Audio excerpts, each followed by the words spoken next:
सुनीता गांव में ढाबा चलाती थी। उसके हाथ का खाना सारे गांव को बहुत पसंद था। सुनीता का पति जुआ खेलने का आदी था। उसे अपने घर और परिवार का कोई भी ख्याल नहीं था। वो सारा दिन अपने आवारा दोस्तों के साथ जुआ खेलता और रात को नशा करके सो जाता। सुनीता अपने बच्चों रेखा और विक्रम का पालन पोषण अकेले ही कर रही थी। सुनीता का पति अक्सर जुए में हार जाता और फिर वो घर से अपनी पत्नी की जमा पूंजी उठाकर ले जाता। सुनीता उसे रोकने की बहुत कोशिश करती, मगर वो उसकी एक नहीं सुनता था। एक दिन सुनीता बच्चों को स्कूल के लिए तैयार कर रही थी। माँ, प्रिंसिपल मैडम ने कहा था कि अगर आपने इस बार फीस नहीं जमा करवाई तो वो हमें स्कूल से निकाल देंगी। हाँ माँ, मुझे भी प्रिंसिपल ने ऐसा ही कहा था। अब क्या हम स्कूल नहीं जा पाएंगे? नहीं मेरे बच्चों, तुम स्कूल जरूर जाओगे। मैंने इस बार कुछ पैसे तुम्हारे पिताजी से छुपा कर रख लिए थे। उसी से मैं तुम्हारी फीस जमा करवा दूंगी। सुनीता का पति उसकी सारी बातें छुपकर सुन रहा था। वो तुरंत से सुनीता के पास आ जाता है। कहाँ है वो पैसे? कैसे पैसे? मेरे पास कोई पैसे नहीं है। झूठ बोलती है।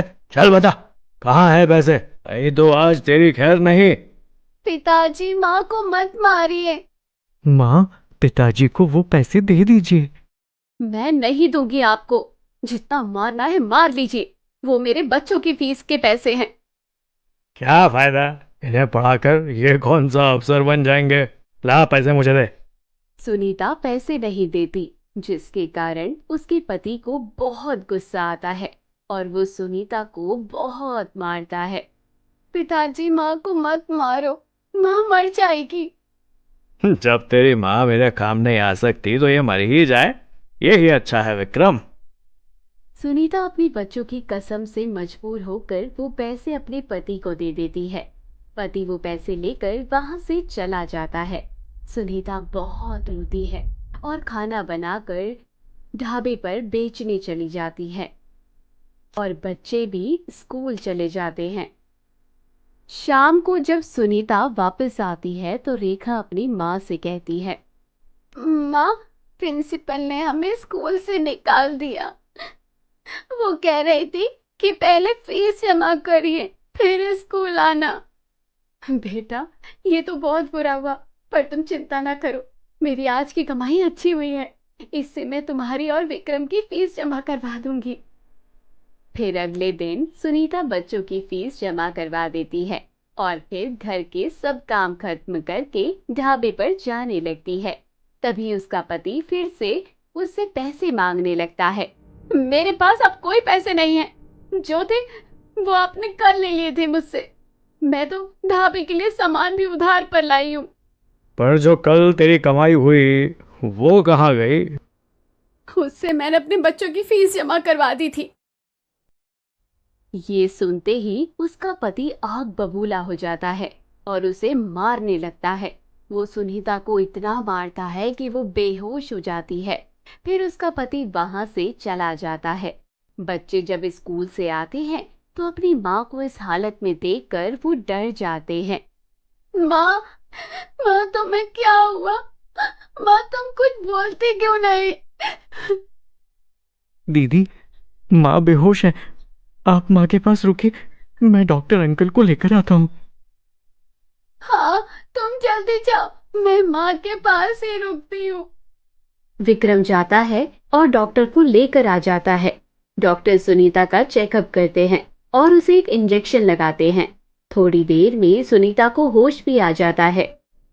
सुनीता, आपके बच्चे समय से आपको ले आए, नहीं तो आपको जान का खतरा हो सकता था। आपको इतनी बुरी तरह से किसने घायल किया है? सुनीता खामोश हो जाती है। डॉक्टर अंकल, मेरे पिताजी माँ को बहुत मारते हैं। आपको अपने बच्चों की खातिर अपना ख्याल रखना चाहिए, ऐसे तो आपके बच्चे भी बीमार पड़ जाएंगे। डॉक्टर साहब, मैं ख्याल रखूंगी अपना। धन्यवाद। डॉक्टर साहब चले जाते हैं। सुनीता उठने की कोशिश करती है परंतु बच्चे उसे रोक लेते हैं। माँ, आपको पिताजी ने इसलिए मारा था ना कि आपने हमारी फीस जमा करवा दी। कल रविवार है, हमारे स्कूल की छुट्टी है। कल हम दोनों काम पर जाएंगे और आप आराम करोगी। मगर बच्चों, आप कैसे ढाबा चलाओगे? आप तो अभी बहुत छोटे हो। माँ, हम इतने छोटे भी नहीं हैं। हम सब कर सकते हैं। आप हम पर भरोसा करें। मुझे अपने बच्चों पर पूरा पूरा भरोसा है। सुनीता को दवाई देकर बच्चे सुला देते हैं और फिर वो ढाबे पर जाने का फैसला करते हैं। आज ढाबा बंद था, सफाई भी नहीं हुई होगी। चलो भाई, हम दोनों सफाई कर लेते हैं और कल काम शुरू करेंगे। हाँ चलो चलते हैं। माँ वैसे भी सो गई है, उन्हें पता नहीं चलेगा।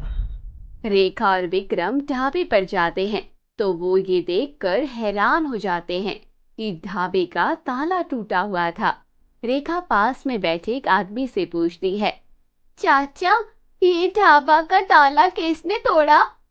ये तो बिटिया तुम्हारे पिताजी ने तोड़ा है। वो ही इसमें से सामान उठाकर लेकर जा रहे थे। विक्रम और रेखा अंदर जाकर देखते हैं तो ढाबा खाली था। ना कोई कुर्सी, ना कोई टेबल और ना कोई बर्तन थे वहां। रेखा ये सब देखकर रोने लगती है। पिताजी कितने बुरे हैं, उन्होंने हमारा आखिरी सहारा भी छीन लिया।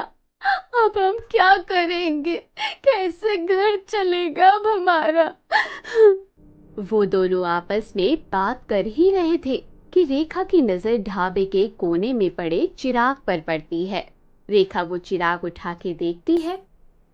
विक्रम, ये चिराग तो हमारी नानी के पास होता था, है ना? याद है तुम्हें? और हाँ, और नानी बहुत संभाल कर रखती थी उसे। न जाने माँ ने इसे यहाँ क्यों रखा है। यकीनन पिताजी से छुपा के रखना होगा, क्योंकि वो इसे बेच देंगे। रेखा उस चिराग को जमीन पे रख के माचिस से जलाती है। जैसे ही चिराग रोशन हो जाता है तो उसकी रोशनी एकदम तेज होने लगती है और रेखा विक्रम को अपनी आंखों पर हाथ रखना पड़ता है और उस रोशनी के बाद वहां एक खूबसूरत परी प्रकट होती है। बच्चों, तुम दोनों क्यों रो रहे हो? क्या समस्या है? मुझे बताओ, मैं तुम्हारी मदद करूंगी। रेखा और विक्रम हैरान होकर परी से पूछते हैं। तुम कौन हो और इस चिराग में से कैसे निकली? मैं परी हूँ। मैं परिस्तान से आई हूँ। मुझे मेरे आका ने तुम्हारी नानी को दिया था क्योंकि उन्होंने मेरे आका की मदद की थी। तब से मैं उनके पास थी। तुम्हारी नानी ने तुम्हारी माँ को ये चिराग दिया, लेकिन तुम्हारी माँ ने आज तक मुझे ना जलाया। आज तुम लोगों ने मुझे जलाया तो मैं हाजिर हो गई। फिर रेखा और विक्रम सारी बात परी को बताते हैं। बच्चों, तुम्हें परेशान होने की जरूरत नहीं है। मैं तुम्हारी मदद करूंगी। सब ठीक हो जाएगा। परी, आप कैसे हमारी मदद करेंगी? पहले बताओ, तुम दोनों को खाने में क्या पसंद है? मुझे तो शाही पनीर बहुत पसंद है। मुझे भी शाही पनीर बहुत पसंद है। परी अपनी छड़ी को गोल घुमाती है और देखते ही देखते सारा ढाबा नए सामान से भर जाता है और वहां बहुत सारा राशन भी आ जाता है। बच्चों, अब ये रसोई जादुई रसोई है। तुम्हें हुक्म करना है और तुम जो चाहोगे बन जाएगा। एक बार आजमा कर देख लो।